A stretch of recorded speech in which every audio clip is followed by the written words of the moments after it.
کہانی موسیٰ علیہ السلام۔ موسیٰ علیہ السلام کی کہانی اسلامی تاریخ میں بڑی مشہور ہے۔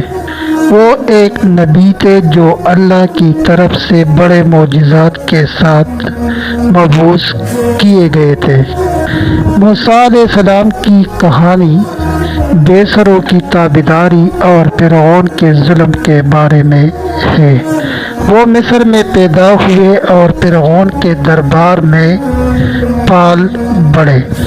ان کی زندگی کی ایک بڑی واقعہ ان کے پاس جب اسلامی خدائی تناؤ کے ذریعے آیا۔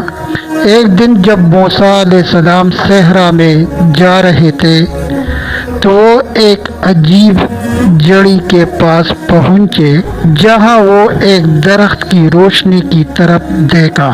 وہ درخت خدائی نور سے روشن تھا اور اللہ نے ان کو اپنے پاس بلایا۔ اللہ نے موسیٰ علیہ السلام کو اپنے پیغام کا بندرگاہ کہا۔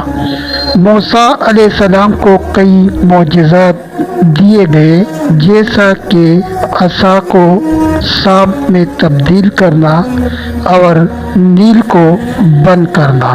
موسیٰ علیہ السلام کا سب سے بڑا مقصد فرعون کے ظلم کو ختم کرنا تھا۔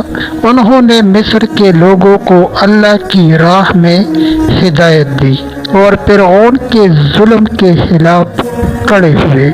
یہ کہانی ایک سبق آموز کہانی ہے جو ایمان اور انصاف کی اہمیت کو دکھاتی ہے اور ہمیں یاد دلاتی ہے کہ ہمیں حق کو پسند کرنا چاہیے اور ظلم کے خلاف کھڑے ہونا چاہیے۔ اگر ویڈیو اچھی لگے تو آگے لازمی شیئر کرنا، کمنٹس میں اپنے رائے کا اظہار ضرور کرنا۔ والسلام۔